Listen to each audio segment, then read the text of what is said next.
اللہ کسی کے سامنے بے بس نہیں ہے، اللہ کسی ولی کے سامنے، کسی نبی کے سامنے مجبور نہیں ہے، اور اللہ کسی بھی مخلوق کے سامنے کسی کو اپنا کوئی کام سونپ کر کے علیحدہ نہیں ہوا۔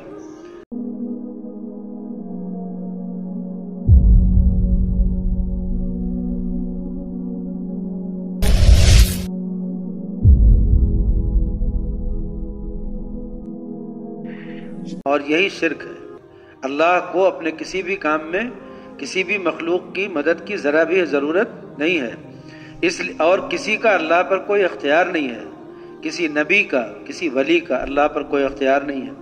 اللہ کسی کے سامنے بے بس ہے کہ نبی نے کہہ دیا تو اب ہم بے بس ہو گئے، نبی کو ناراض نہیں کر سکتے۔ اللہ کسی کے سامنے بے بس نہیں ہے، اللہ کسی ولی کے سامنے، کسی نبی کے سامنے مجبور نہیں ہے، اور اللہ کسی بھی مخلوق کے سامنے کسی کو اپنا کوئی کام سونپ کر کے علیحدہ نہیں ہوا۔ اللہ نے ذمہ داریاں بانٹی ہیں، فرشتوں کو کام سونپا ہے، لیکن کسی فرشتے کی مجال نہیں ہے کہ وہ یہ کہہ دے کہ میں نے کیا، اس لیے کہ اللہ نے کیا۔ ایسے ہی انسان جب اتنے صاف ستھرے عقیدے کے ہو جائیں گے کہ وہ کسی بھی چیز میں اپنی آنکھوں سے دیکھیں بھی کہ یہ مخلوق ہم کو دے رہی ہے، مگر اس کے باوجود یہ کہیں کہ اللہ نے دیا، جب اتنا صاف ستھرا عقیدہ ہو جائے گا تب وہ مومن ہوں گے، اور ذرا بھی اس میں شبہ ہوگا، شائبہ ہوگا، تو پھر وہ مومن نہیں۔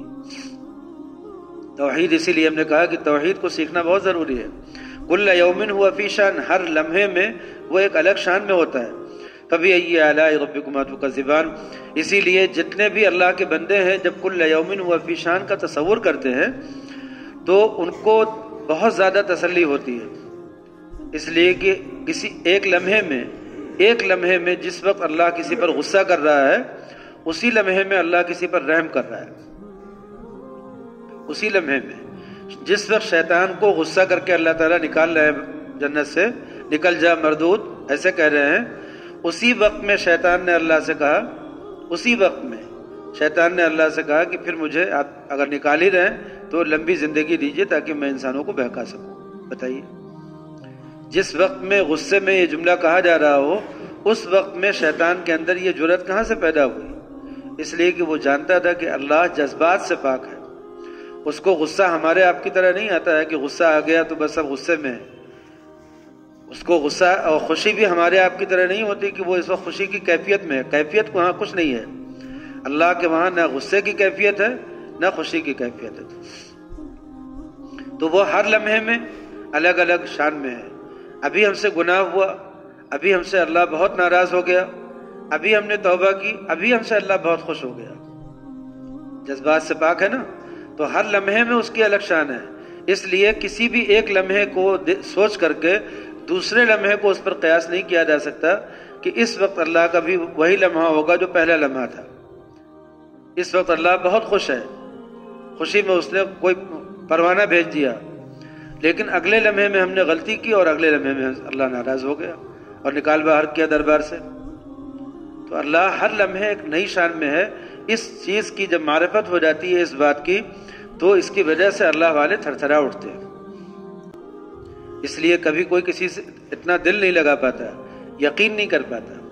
نبی کریم صلی اللہ علیہ وسلم آخری لمحے تک پیغمبر تھے، ان کو جنت جہنم سب کا پورا پکا یقین تھا، لیکن آخری لمحے تک اللہ سے معافی ہی مانگتے رہے۔ مانگی ہے کہ نہیں مانگی ہے؟ سب سے آخری جو دعا مانگی ہے آپ نے، کیا مانگی ہے؟ ہم کئی مرتبہ بتا چکے ہیں، اللہم اغفر لی وارحمنی، یا اللہ مجھے معاف کر دیجئے اور میرے حال پر رحم کیجئے۔ یہ دعا نبی مانگ رہے آخری لمحوں میں، سب سے آخری دعا آپ کی یہی ہے کہ اللہم اغفر لی وارحمنی۔ اس کا کیا مطلب ہوا؟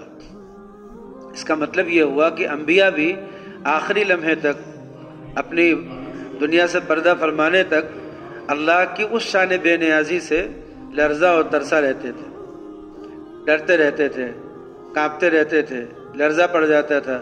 کتنے اللہ والے ایسے ہوئے ہیں جن کو خوف کی وجہ سے خون کے پیشاب آئے، جن کے بدن پیلے پڑ گئے، جن کے بارے میں ڈاکٹروں نے کہا کہ اب ان کا کوئی علاج نہیں ہو سکتا، یہ کسی اور کیفیت میں ہے۔ کتنے لوگ ایسے ہوئے کہ ان کے اوپر اللہ کی کیفیات، اللہ کی ان صفات کا ظہور ہو گیا، اور انہوں نے کہا کہ اللہ کے ساتھ ابھی اللہ نے ہمیں اتنا اونچا رتبہ دیا، ابھی دل میں اتنی خوشی دی، ابھی اتنا سکون ملا، ابھی لگ رہا ہے کہ ہم تو اللہ کے بڑے مقرب ہیں، اور اگلے ہی لمحے کچھ نہ کچھ گڑبڑ ہوئی اور پتہ چلے سب ختم ہو گیا، سب ہاتھ سے چلا گیا۔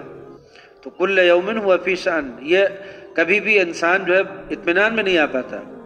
مولانا تھانوی نور اللہ مرقدہ جب پڑھ رہے تھے تو جب حدیث و قرآن سے گزرتے گزرتے ان کے اوپر ایک کیفیت طاری ہوئی تو وہ اپنے استاد کے پاس گئے، کہنے لگے کہ حضرت اس وقت طبیعت پر بہت زیادہ خوف کا اثر ہے، بہت طبیعت ڈری ہوئی ہے اللہ کے فیصلوں سے، تو دعا کر دیجئے کہ اطمینان ہو جائے، اطمینان قلب حاصل ہو جائے۔ فرمایا کہ کفر کی دعا کرتے ہو، اطمینان قلب کیسے ہو جائے گا؟ مرتے دم تک ڈر اور امید کے بیچ میں رہنا ہے، مرتے دم تک امید اور خوف کے بیچ میں رہنا ہے۔ حدیث شریف میں ہے الایمان بین الخوف والرجاء، ایمان امید اور ڈر کے بیچ میں ہے۔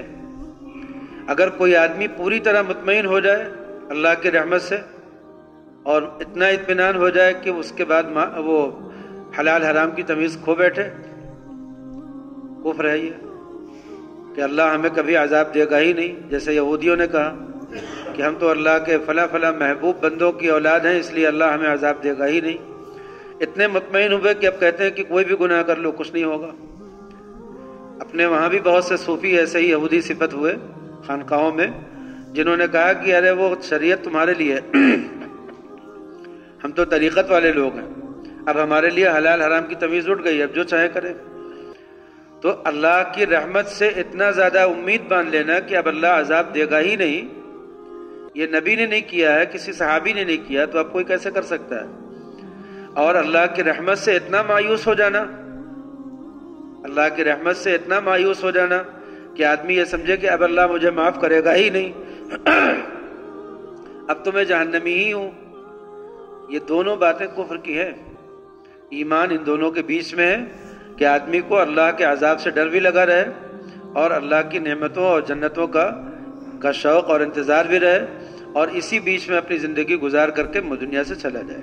یہی ہے ایمان کی کیفیت۔ تو اللہ تعالیٰ کی جو یہ صفت ہے کل یومن، ہر لمحے وہ ایک الگ حالت میں ہوتا ہے، ایک الگ شان میں ہوتا ہے، تو وہ جو اس کی حالت ہر لمحے الگ ہوتی ہے، وہ اس لمحے پر نظر رکھنے والے لوگ اللہ سے بہت زیادہ ڈر جاتے ہیں۔